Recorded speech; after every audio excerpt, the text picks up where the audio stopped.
Fala pessoal, aqui é o Eduardo Capella, estamos de volta aí com mais uma entrevista, um episódio do Papo Acidental. Hoje vamos entrevistar a maravilhosa Rafaela Garreta. Ela é brasileira, advogada, radicada nos Estados Unidos, no estado de Massachusetts. Essa palavra que a galera fala gera muita possibilidade de comédia. E aí vamos falar um pouquinho assim sobre principalmente sobre imigração, mas sobre a atuação dela e a comunidade brasileira lá nos Estados Unidos. Tudo bom, Rafa?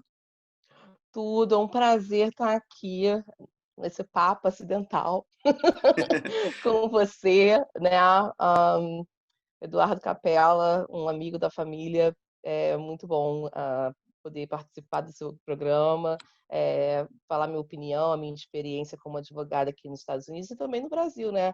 Eu sou advogada no Brasil, nos Estados Unidos, sou fundadora do Garreta Law, um escritório com a localidade principal em Massachusetts, e, mas a gente atende clientes em todo o mundo, clientes no Brasil também, pessoas que estão vindo para cá, pessoas que estão indo para o Brasil, investidores. E temos um papel social também. Antes de ser licenciada para exercer minha profissão nos Estados Unidos, eu continuo, mas eu tinha um trabalho muito profundo e muito próximo de organizações não governamentais. Eu fui presidente, a primeira presidente mulher, a mais nova, do Centro do Trabalhador Brasileiro, localizado aqui em Boston, de organizações ligadas ao direito do trabalhador, mediação. Então, a gente está sempre aí, com o megafone, falando sobre os direitos, e já tem alguns anos eu exerço a minha profissão de advogada aqui nos Estados Unidos. Pô, show de bola. Muito bom. Rafa, assim, todo mundo aqui, a maioria das pessoas deve saber que tem muito imigrante brasileiro nos Estados Unidos, né? E uma coisa que às vezes a gente não para pensar muito é por que que as pessoas migram? Por que que as pessoas saem de seus países e com a sua experiência, e por que que as pessoas vão para os Estados Unidos? É, primeiramente, né, a comunidade brasileira, os brasileiros, imigrantes brasileiros, é um número, é um número bem grande dos imigrantes brasileiros aqui, da população imigrante nos Estados Unidos. É difícil falar sobre imigrantes nos Estados Unidos, número de imigrantes, porque os Estados Unidos são um país de imigrantes, que a gente fala melting pot, que nós temos pessoas de todas as raças, de todas as nacionalidades, né? Tem programas de imigração para trazer a diversidade para os Estados Unidos. Então, assim, quando falam, é a população, uma das populações que mais tem imigrantes, eu me pergunto, não sei, de repente na atualidade tem mais pessoas migrando do Brasil para os Estados Unidos, mas é um número bem grande de cidadãos brasileiros vindo do Brasil para os Estados Unidos. E aí você acha que é o quê? Assim, busca por uma condição melhor de vida? Tem alguma coisa de admirar, não sei, é, a imagem que a gente tem dos Estados Unidos de um país próspero? O que que você acha que as pessoas dizem para você aí, das motivações delas? Estudos mostram que a população brasileira começou a vir para os Estados Unidos nos anos 80, quando algumas empresas americanas foram para a região de Governador Valadares. E aí, essas empresas trouxeram alguns trabalhadores para aqui, para a região de Massachusetts, e essas pessoas começaram a ver que a vida era muito próspera. É importante falar que há diferença entre as regiões nos Estados Unidos. A região de Massachusetts é uma região muito próspera, é um dos estados que tem um salário mínimo mais alto dos Estados Unidos. Não sei, para quem não entende, né, não entende um pouco como funciona a legislação nos Estados Unidos. Cada estado pode ter a sua própria legislação em determinados assuntos. O governo federal fala, esse é o piso, mas o estado pode fazer a mais, né? Então, aqui em Massachusetts tem essa, esse histórico de ser para frente, né?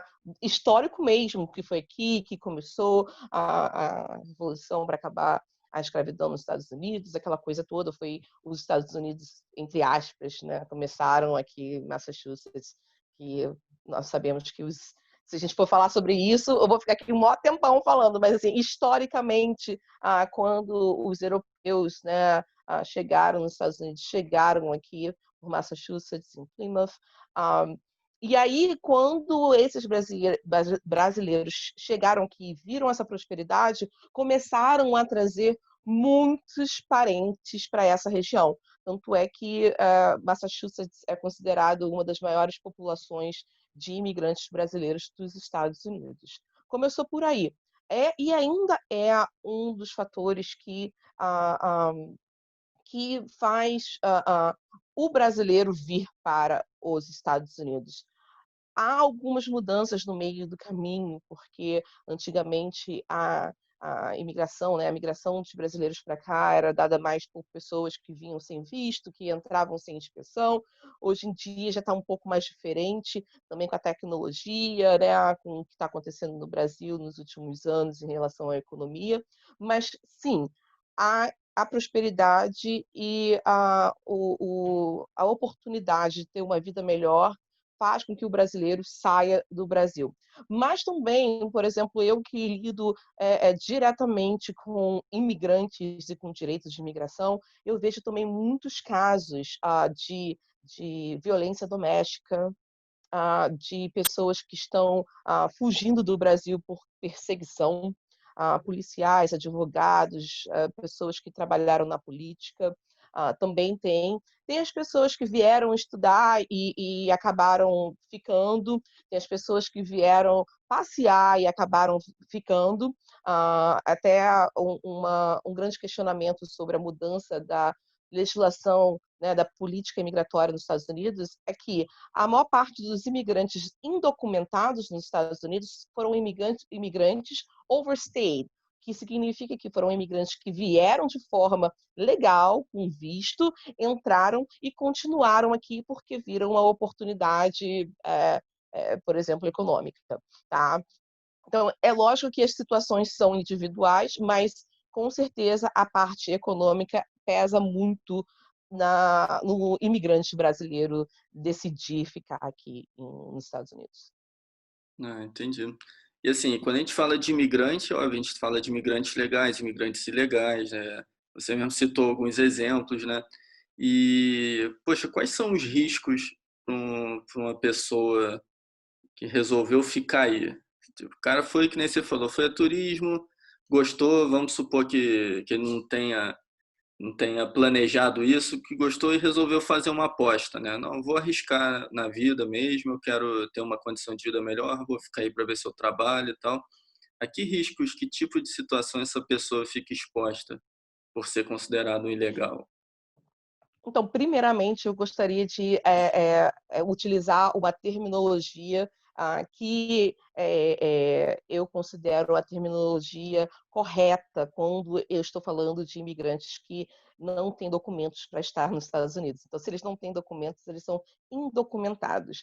Ilegal não é a pessoa, e sim a ação dela. E é importante essa nomenclatura porque os imigrantes, às vezes, são mal vistos, são questionados e são, né, Estigmatizados logo de crucificados, cara, né? exatamente. Então, é importante utilizarmos uma nomenclatura que é mais correta, na minha opinião. Sem Então, fazer imigrantes julgamentos, né?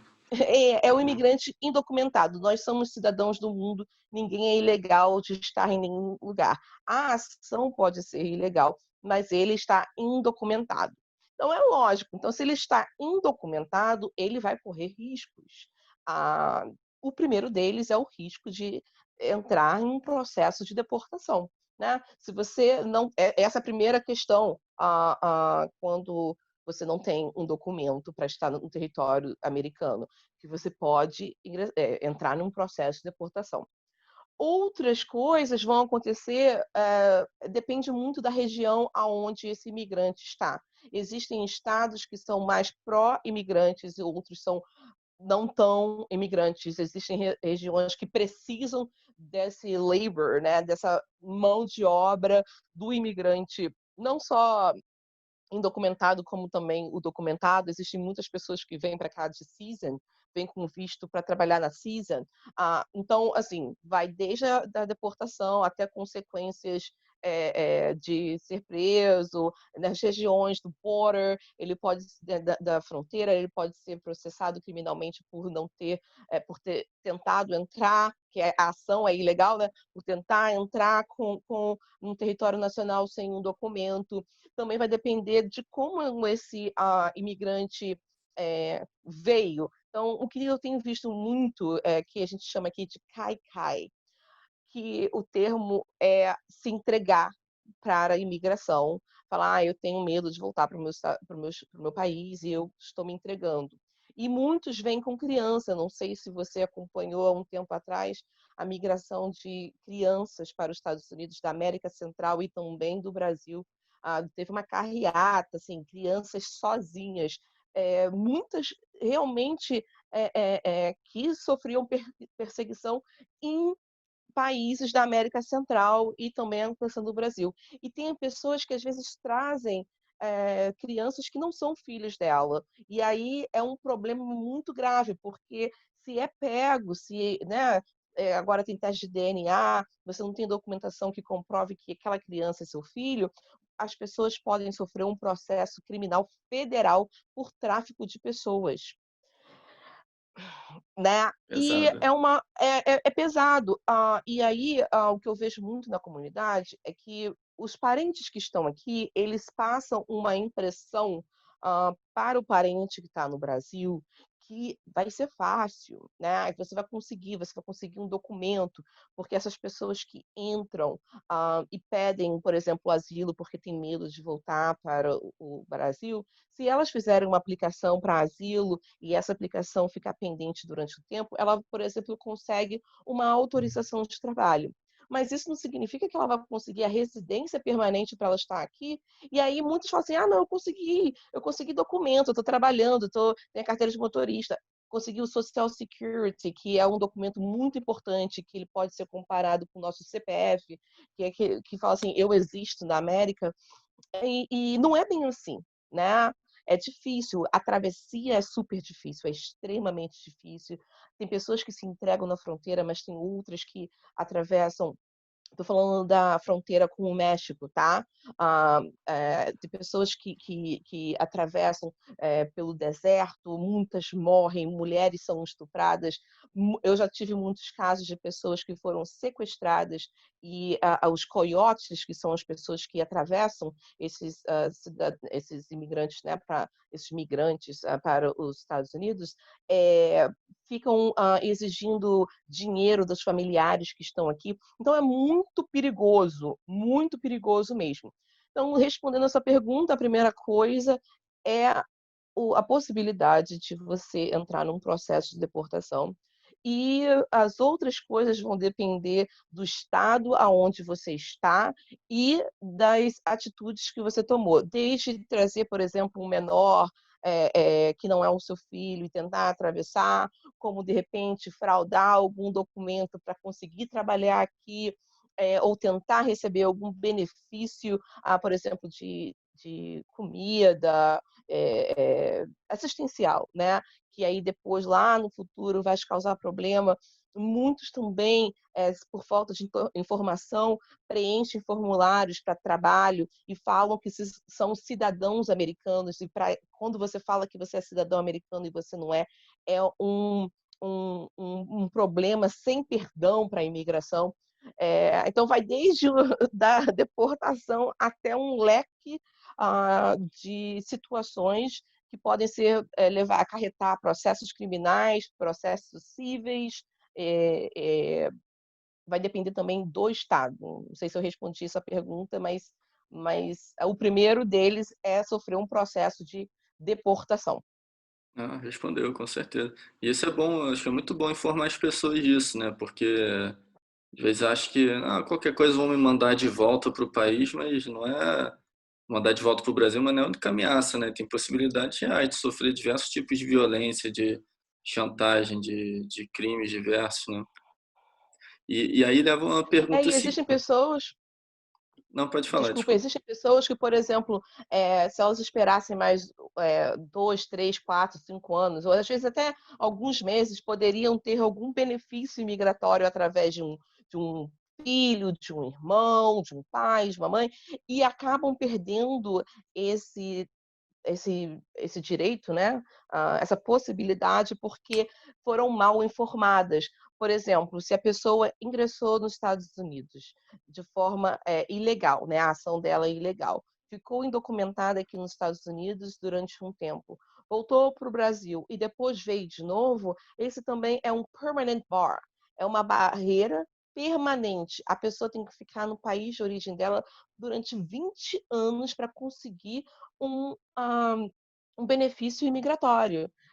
Então, imagina se nesse meio tempo que você ficou aqui, você teve um filho, e aí você foi para o Brasil, aí ele pode fazer a aplicação para você, mas você não tem, você vai ter que esperar mais. Então, assim, antes de tomar qualquer atitude, eu sempre falo que é importante falar com um profissional que entenda sobre imigração e as consequências daquela atitude que você vai tomar. Ah, não, show de bola. E aí leva a pergunta de como que a embaixada, isso é uma dúvida que eu acho que muitas pessoas têm, como que a embaixada ajuda o cidadão do seu país, né? E no caso, a nossa brasileira, né? Que tipo de situações, tipo de ajuda você pode pedir para a embaixada? É, a primeira coisa é que a embaixada não vai pagar por um advogado de imigração para você.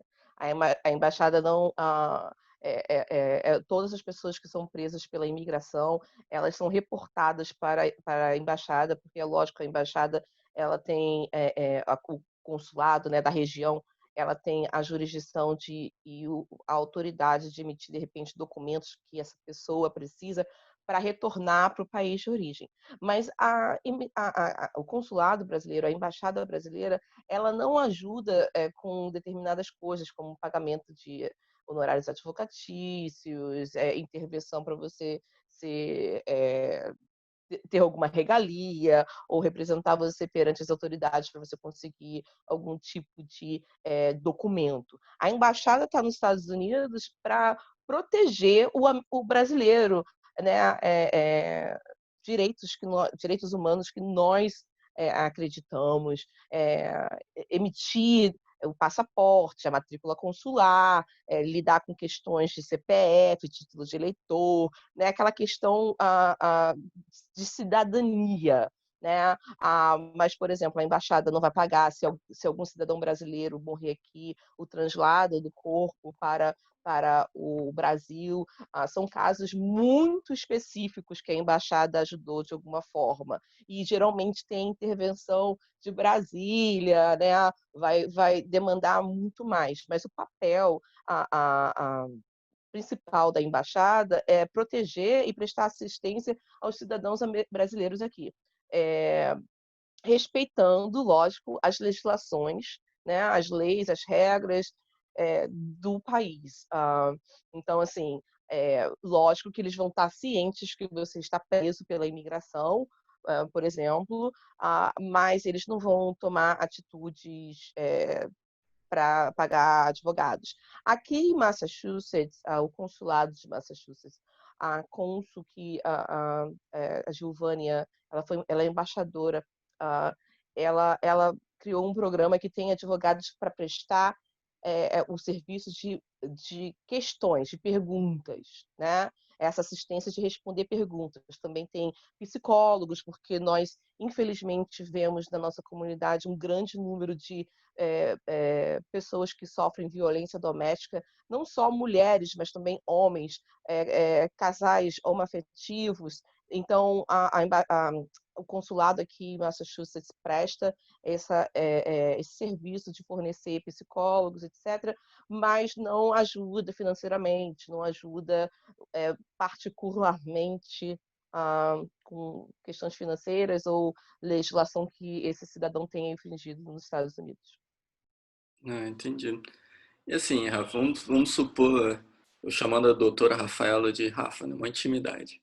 E aí, e aí, Mas essa é uma coisa, eu não sei, assim, eu não tô, né, mas eu vejo que eu venho de uma família muito humana. Você conhece a minha família.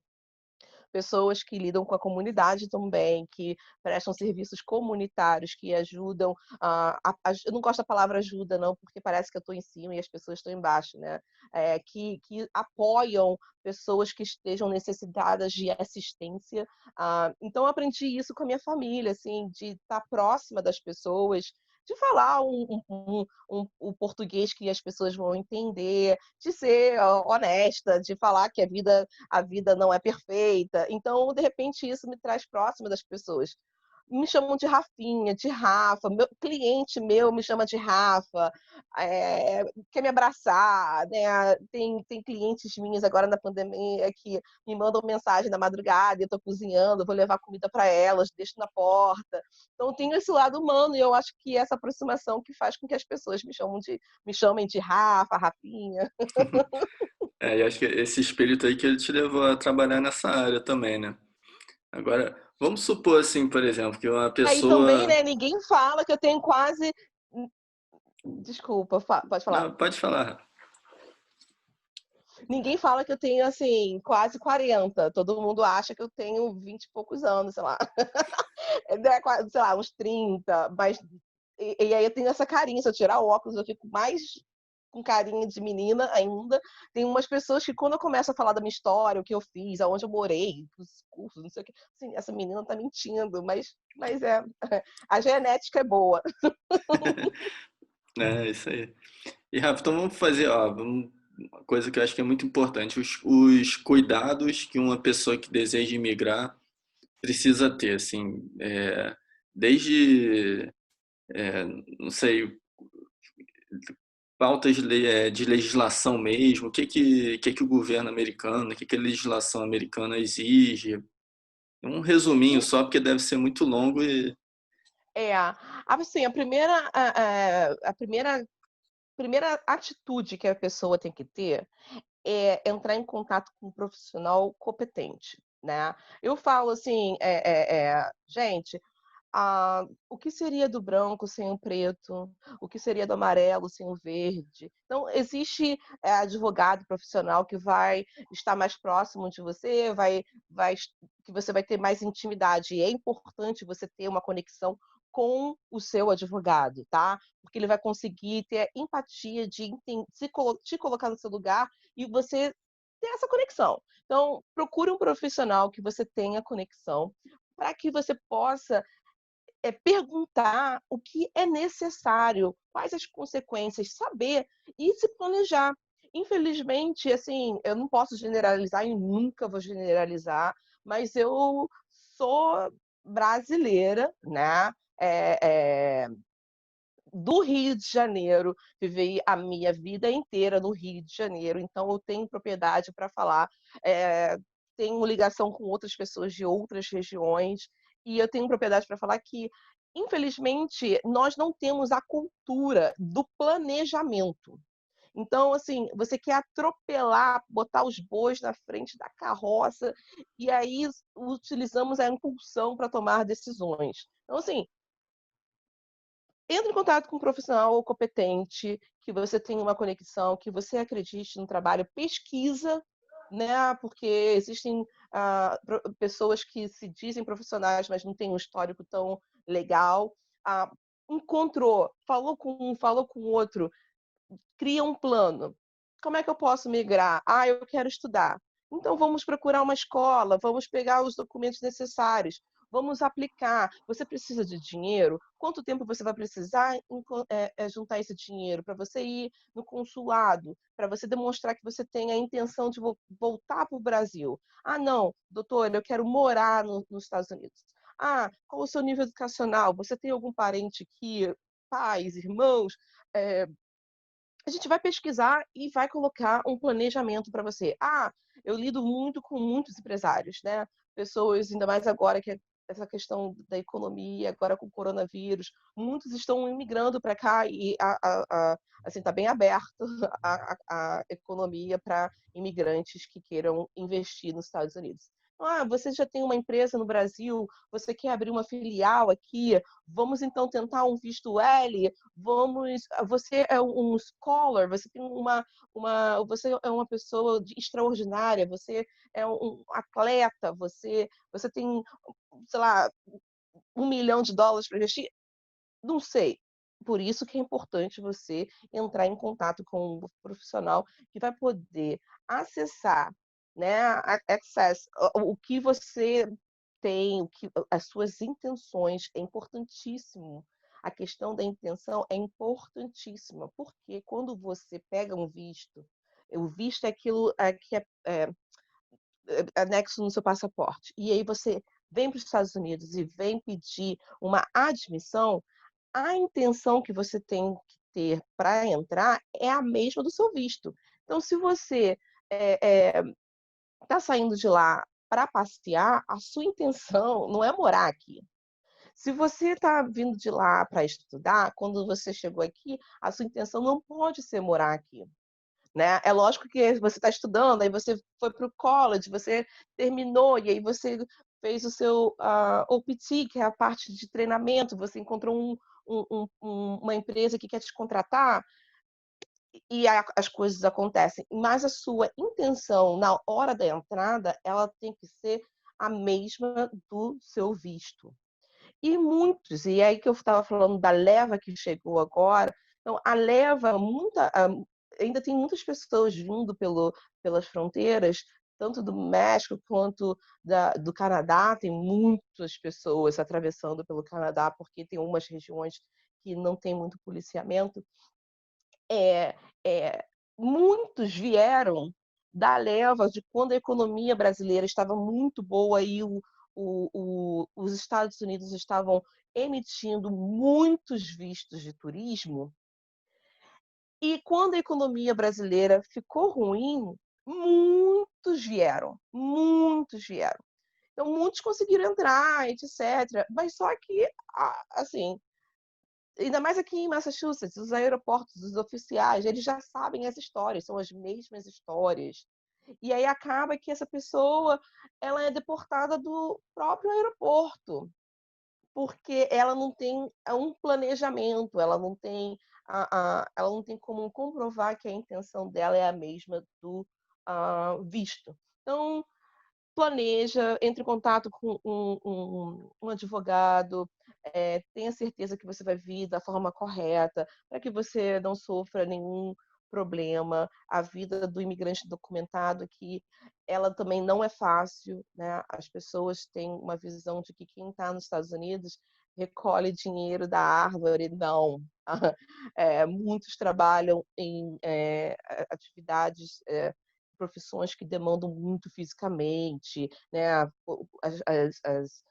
Por exemplo, empresas de limpeza, de construção, né? Da cozinha, são atividades que demandam muito fisicamente, ou de repente é uma atividade que você não gosta, né? E aí você tem que passar por aquele processo para conseguir sobreviver. E as pessoas aqui também chegam, muitos ligam para mim e como eu venho, né, de organizações do direito trabalhista, muitos ligam, não tem 13º, não tem férias, quais são os meus direitos trabalhistas? Gente, o direito trabalhista na América é muito básico. É salário mínimo, hora extra e dependendo da empresa que você tem, você entra em algumas categorias de discriminação, de family leave, né, de quando você fica em casa por alguma questão de saúde. Não é tão fácil quanto as pessoas imaginam. E aí você acaba ficando frustrado, acaba percebendo, poxa, se eu tivesse esperado mais um tempo, tivesse me planejado, a coisa fluiria diferente, né? Ah, assim, a vida na América não é tão fácil quanto as pessoas pensam. A vida do imigrante na América não é. É com certeza recompensador, é um país que eu aprendi muito, mas não é tão fácil quanto as pessoas que estão aqui passam para as pessoas que estão no Brasil. E aqui no Brasil tem um debate grande, assim, porque recentemente teve reforma trabalhista que o pessoal que estuda um pouco essa área também, pelo menos que eu mais ouço falar é que tem um excesso de direitos. O Brasil era um país que tinha milhares de ações trabalhistas, se comparavam somando de outros países do Brasil dava mais. É, então, assim, eu acho que a gente tem um caso assim que realmente é um pouquinho diferente do resto do mundo, né? E assim, no geral, É. os imigrantes aí são bem recebidos. Aqui no Brasil a gente tem. Eu nunca fui para os Estados Unidos, né? Mas a gente aqui acha que a gente é um povo maravilhoso, simpático, admirado por todo mundo. Será que é assim mesmo? Ou às vezes a coisa fica feia aí em relação a isso? Assim, existem muito eu estou numa região progressista, né, Massachusetts, apesar de ser conservador, é um pouco mais progressista do que outras, regiões. Ah, existem amigos meus americanos que sempre falam quanto o povo brasileiro é um povo trabalhador, um povo alegre, um povo que não tem medo, mas ao mesmo tempo existe muitos comentários em relação à esperteza, né, a querer fazer a coisa Malandragem. da forma errada, e principalmente agora, porque a maior parte das pessoas que vinham para os Estados Unidos antigamente eram pessoas, assim, que vinham das áreas rurais, né, pessoas que não tinham e também nos anos 80, anos 90, a gente não tinha tanto acesso à informação como a gente tem hoje, né. Ah, então a comunidade que está vindo para agora é uma comunidade que acha que eu sei de tudo, então eu vou fazer assim para me dar bem. E, muitos americanos falam também sobre isso. E ao mesmo tempo, né, tem a questão de ser imigrante. Então existem lugares que as pessoas são independentemente de você ser brasileiro ou chinês ou, Central America, canadense, você é imigrante. E isso causa um problema. Assim, eu posso, cair de cabeça discutindo sobre questões, né, da diferença de, imigrantes que venham de determinadas regiões, aonde as pessoas têm uma complexidade mais clara. Aí a gente vai para outras ramificações. Então, para falar de uma forma mais generalizada, o brasileiro é visto como um povo trabalhador, né, mas também, por anos de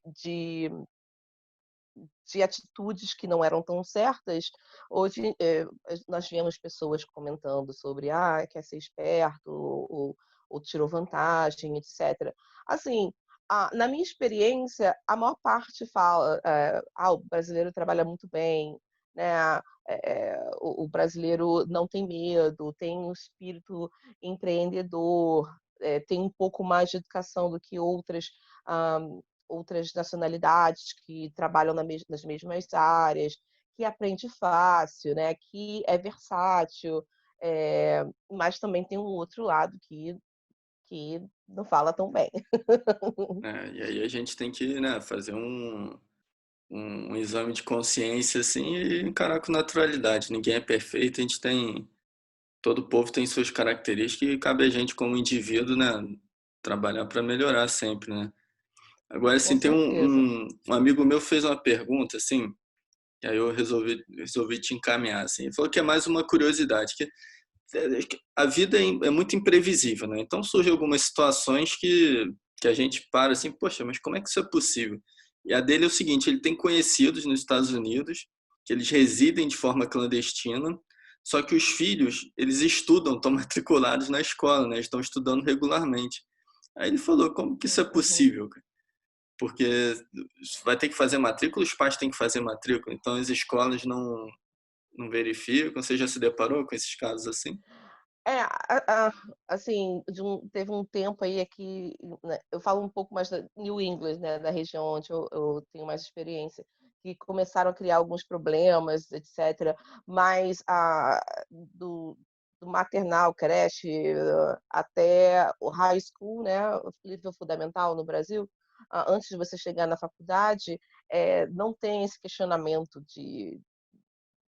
na realidade, se o seu pai não se souber que você que tem uma criança numa casa e não está indo para a escola, o pai pode ser até preso, né? Então, as crianças não afeta o processo migratório, criança ter ido para a escola, ter recebido comida, alimentação da escola, não tem problema o fato da pessoa estar aqui indocumentada, tá? É, que o pessoal imagina que é um estado meio policial, assim, né? Fica fiscalizando tudo ao máximo, mas também não é bem assim não, né?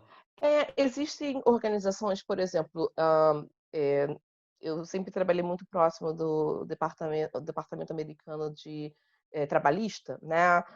Quando a gente tinha casos de pessoas que tinham sofrido algum tipo de abuso, roubos de salários, etc.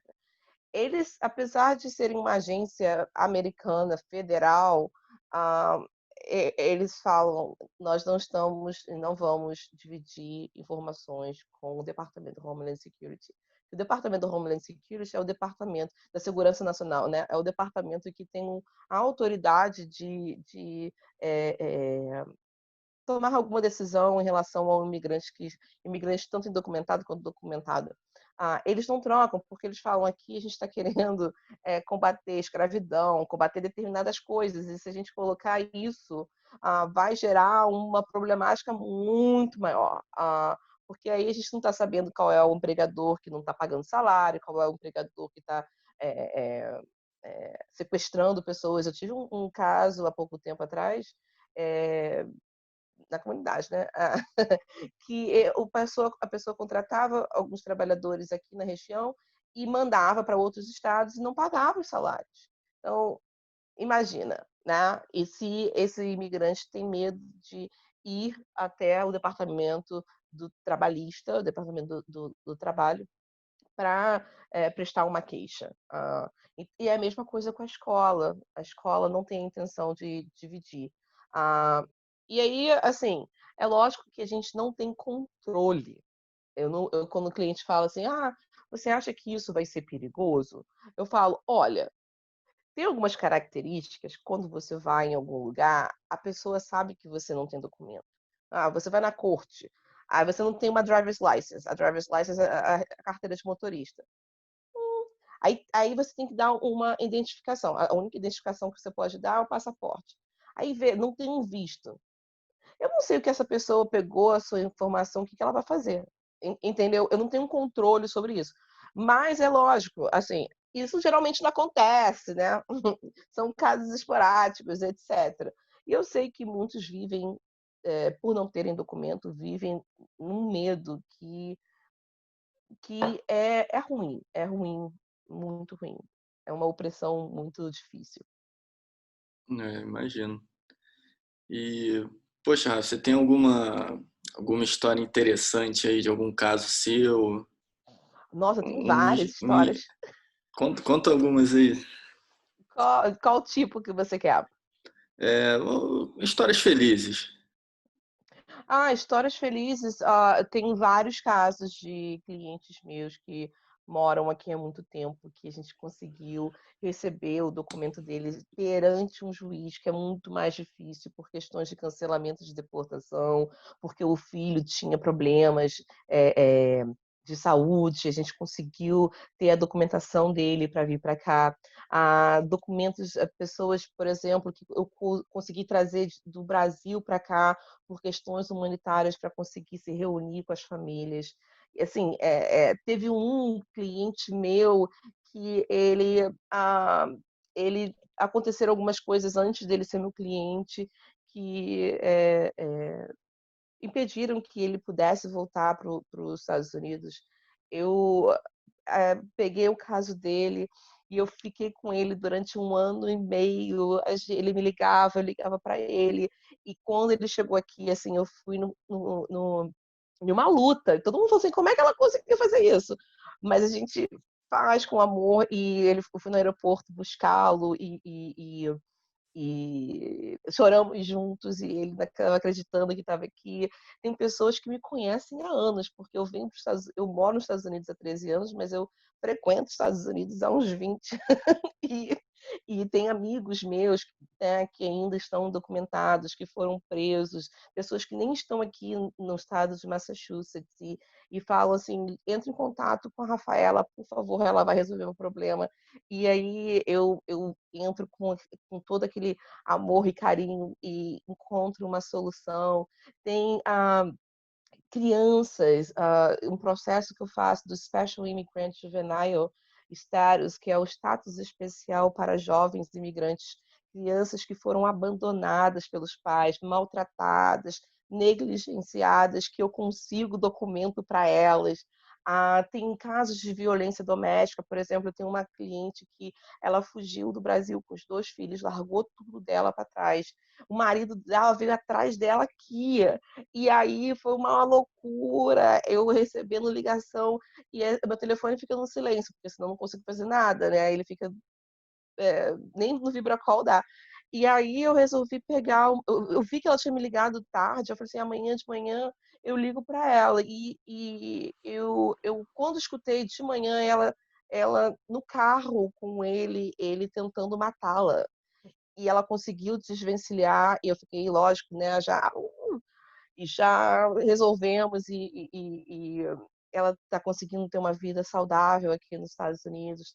Também tem as questões trabalhistas, por exemplo, quando eu estava na direção, né, na presidência de uma organização aqui, eu participei de um projeto de lei dos trabalhadores domésticos. Foi o quarto estado dos Estados Unidos a ter legislações que resguardavam o direito do trabalhador doméstico aqui em Massachusetts, e ainda é a legislação que mais protege o trabalhador doméstico nos Estados Unidos. E foi muito legal eu estar no Congresso em Massachusetts, junto com o governador, tirar foto, vê-lo assinando a lei.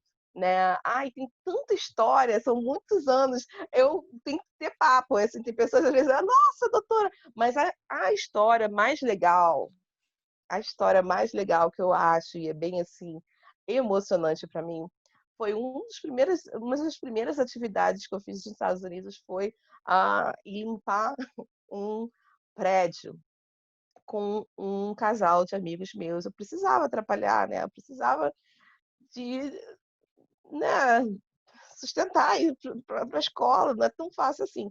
E aí, foi assim, uma semana, né, assim que eu cheguei. E aí, os anos passaram, eu me formei na escola de direito, e aí eu tinha que procurar um escritório. E o meu primeiro escritório foi em Cambridge, que é uma cidade muito importante aqui de Massachusetts, que é a cidade da Harvard, né, da MIT. E eu, aqui, vai ser aqui, que legal, que bonito.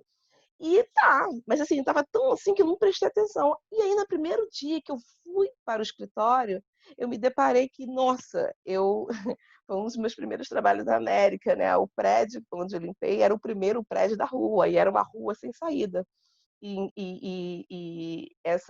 Sempre quando eu me lembro disso, é legal, porque eu ter participado dessas atividades. E você conhece a minha vida no Brasil, assim, eu sempre fui meio patricinha, né, filhinha de papai e mamãe, assim, lógico, com princípios e nada de ruim, assim, que meu pai e minha mãe sempre me protegeram, né, eu amo minha família.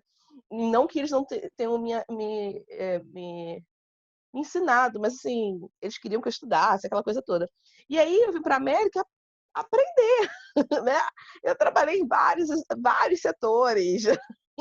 Trabalhei na construção, eu trabalhei da construção. Eu fui a primeira treinadora que fala português dos Estados Unidos a dar um curso de segurança do trabalho para pessoas que façam trabalhos de construção em locais que tenham tinta à base de chumbo.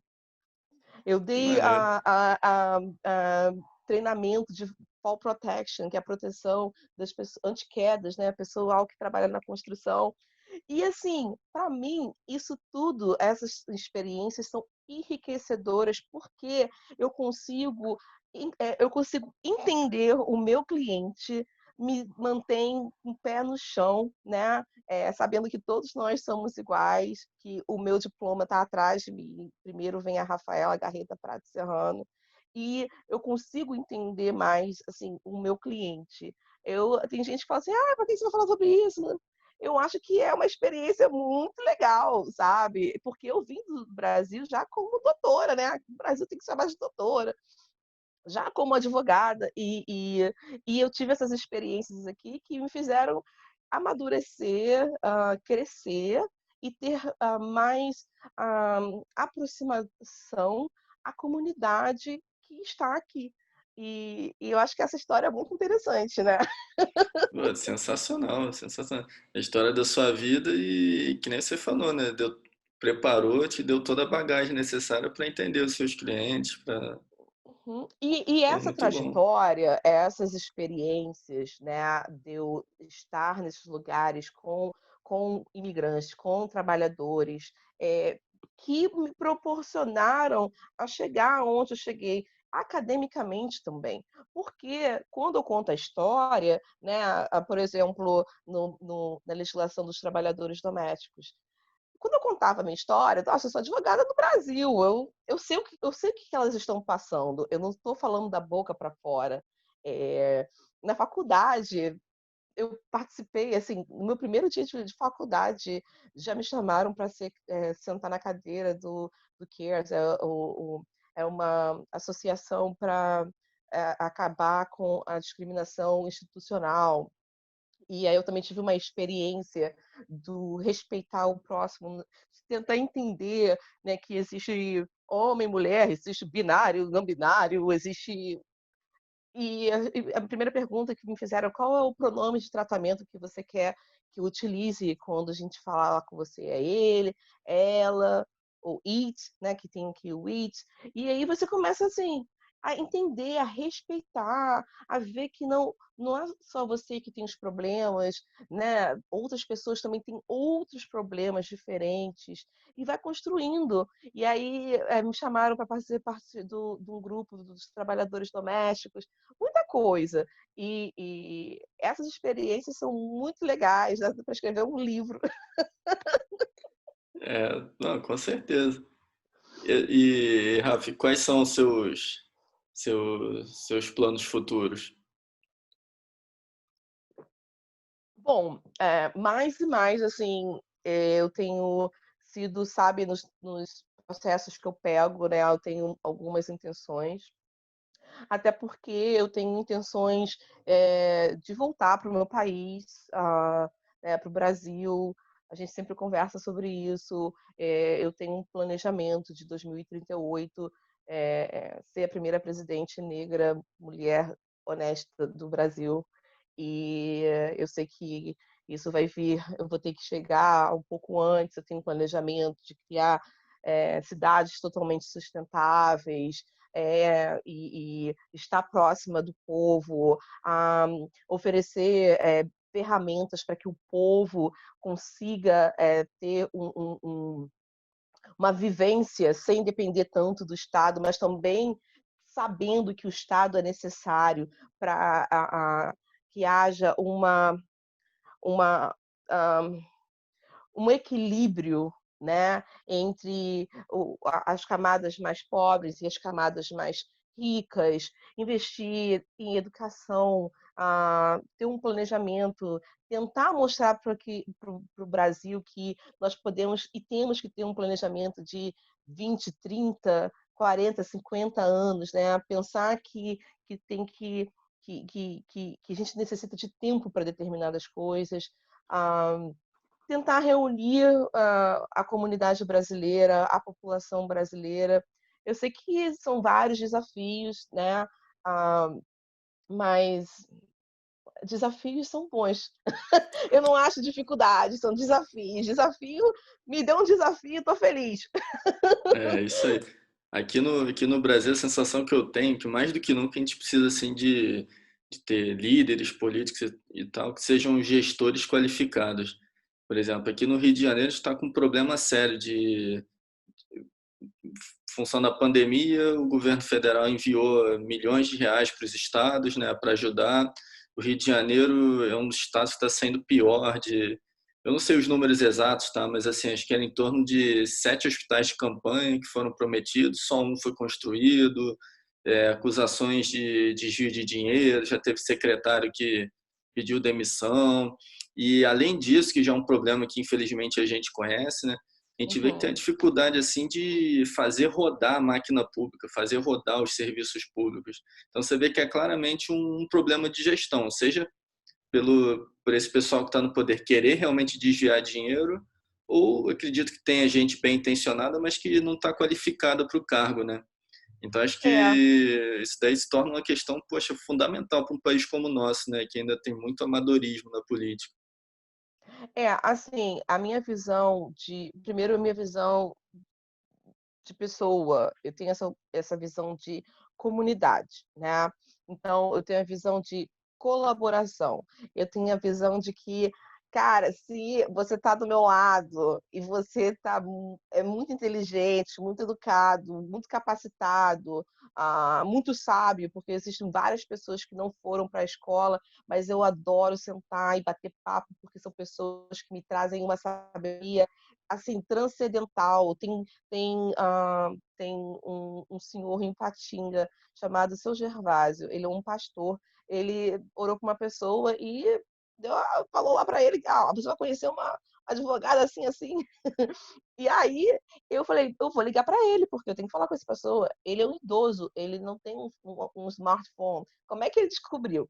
E aí ele foi lá nas orações dele que ele falou com esse rapaz, né? E eu falo com ele direto. É uma pessoa que eu acho que ele nem sabe ler e escrever direito, mas eu passo horas falando com ele, escutando as histórias dele e trazendo a sabedoria para mim. Como várias outras pessoas aqui, eu também sou meio. Meus melhores amigos são todos acima de 60, 70 anos, né? Eu adoro uma sabedoria.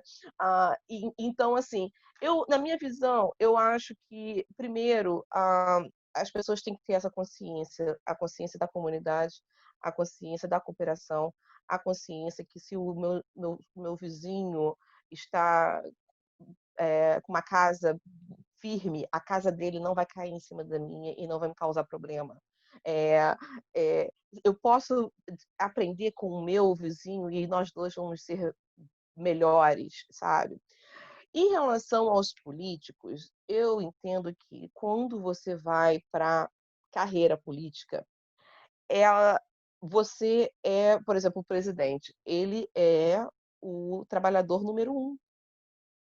Eh, não é a autoridade número um, tá entendendo? Assim, é ter a consciência de que o meu trabalho ali é o trabalho para o povo, e entender que o povo ele é diverso. Eu tenho o jovem, o idoso, meia idade, o mais ou menos, eu tenho um que vem de raízes africanas, eu tenho de raízes europeias, raízes orientais, eu tenho héteros, homos, binários, não binários.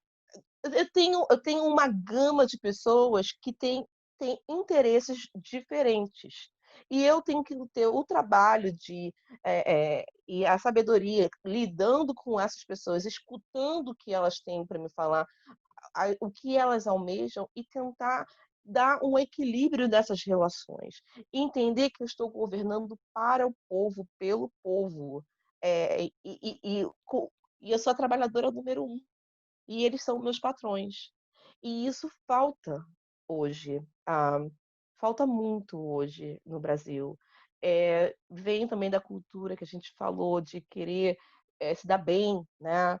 Eu prefiro, assim, eh, eu prefiro construir uma ponte forte entre a minha relação e a sua, né, não tirar vantagem e derramar uma conexão, quebrar uma conexão que a gente começou. Então assim, e assim a gente vai criando um network, uma net, né, uma rede que transforma o Brasil em um país forte. nós temos pessoas capacitadas, pessoas trabalhadoras, pessoas criativas. Gente, a criatividade do brasileiro não existe. Eu fico assim, passada com as criatividades. Eu morro de rir. Vamos botar essa criatividade de rir também em outras situações que vão resolver problemas, né? O brasileiro é um brasileiro que é uma comunidade, uma população que tem uma história, né? Que tem a Amazônia, que tem a diversidade, que tem o Planalto Central, que tem o Cerrado, que tem o Nordeste, que tem o Rio Grande do Sul, Paraná, Santa Catarina, região Sudeste, Rio de Janeiro. É um lugar que, nossa, assim, engloba tanta coisa. Então é desafiador, porque não é uma questão coesa, mas a diversidade, ela ela enriquece tanto, ela fortalece tanto. Então, assim, trazer isso, né, para essa consciência, dessa minha visão. Assim, não estou falando que eu sou dona da verdade, mas eu acredito nisso. E eu tenho certeza que isso será muito bom para o Brasil. E eu espero que na minha caminhada até lá eu consiga passar um pouco do que eu acredito para o meu povo. Ah, isso aí. Tudo que você falou é fazer uma boa política, né? Fazer uma política de verdade, do entendimento, da união, da cooperação. Depois eu recomendo, não sei se você chegou a ver, eu sou muito fã dela, a Carmen Migueles. Eu tive a honra de entrevistar ela. Ela foi candidata à prefeitura do Rio nas últimas eleições, que o Crivella ganhou. É uma pessoa que tem uma bagagem cultural, tem uma vivência enorme. E parte do que você disse é uma parte do que ela falou muito, que ela estuda isso muito bem. Ela fala que as Uhum, sociedades evoluem no nível meso, não é de cima para baixo, não é de baixo para cima, é uhum. através da colaboração entre as pessoas. Então, eu acho que o É caminho é esse esse senso mesmo. do local, sabe? De apoiar o local, né? Apoiar Made in Brasil, apoiar, né? Feito no Brasil, não é Made in Brasil, feito no Isso aí. Brasil. Ah, porque, assim, são anos aqui, as pessoas, mas por que tem que falar inglês? Porque às vezes também não sai. Não entendi que não sai nenhuma coisa nem outra. Tem que falar espanhol, tem que falar inglês, tem que falar português, não sai nem qualquer coisa, mistura tudo. Mas eu acredito no Brasil. Nossa! E também saber que política não é isso. Política é discussão, política é você trazer ideias. A palavra política ela vai muito além de pessoas que se acham autoridade porque elas elas foram eleitas pelo povo. E a gente sabe que também tem muitos que acabam indo para lá por números, né? Aquela coisa toda, mas no final é pelo povo. Ah, assim, eu sou muito. Eu acredito muito que vai dar certo, que vai acontecer. Eu acho que nós temos que ter coragem e temos que ter fé, né? Que já deu certo.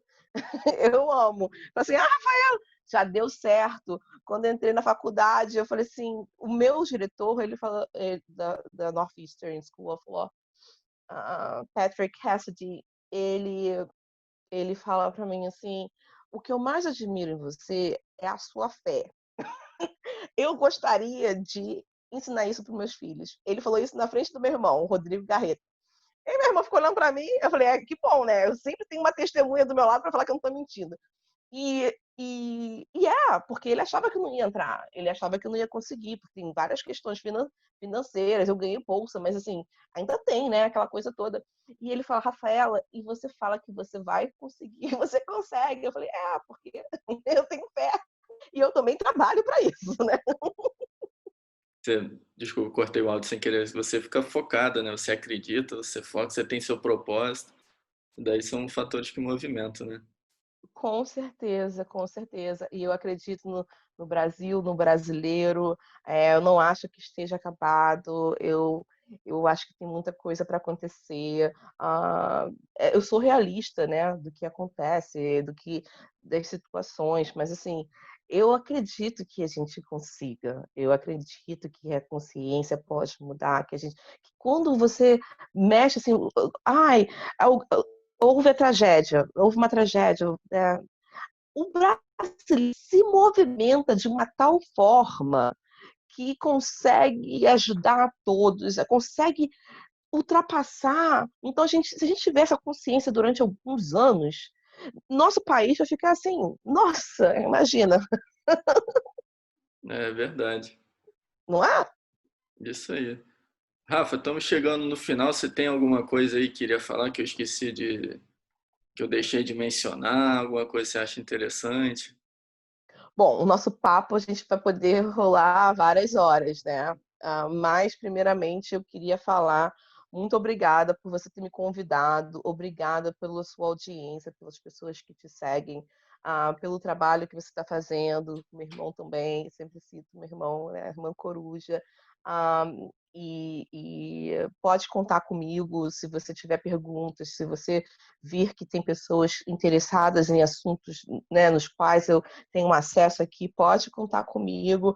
Adoro falar, adoro trocar ideias, adoro passar as minhas experiências que podem agregar na vida de alguém, né? E eu amo escutar as experiências dos outros para não ter que sofrer as mesmas coisas que eles sofreram.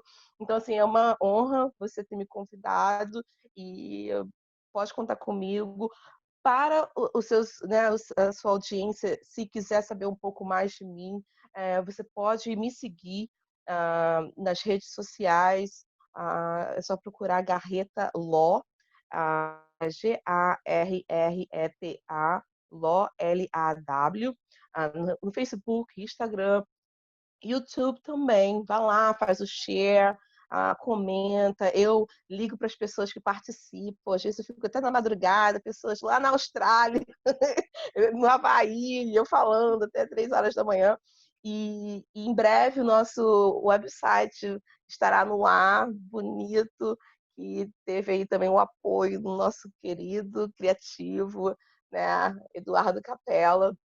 E é isso, o meu escritório principal fica localizado na região de Boston, aqui em Massachusetts. Eu também atendo a comunidade na ilha, eu estou na ilha, Martha's Vineyards, que é um lugar que tem muitos brasileiros, a população muito grande de brasileiros, lugar lindo, onde os presidentes vêm passar férias, né? Menos o Trump, que vai para Mar-a-Lago, mas Obama está aqui, Bush está aqui, Kennedy estão aqui. E também atendemos no Brasil. O nosso telefone é 857-702-9737, né, que é aqui dos Estados Unidos, 857-702-9737. Se você não tem como fazer uma ligação internacional e está no Brasil, você pode mandar um e-mail para a gente no info@garretaló.com. Pô, show de bola.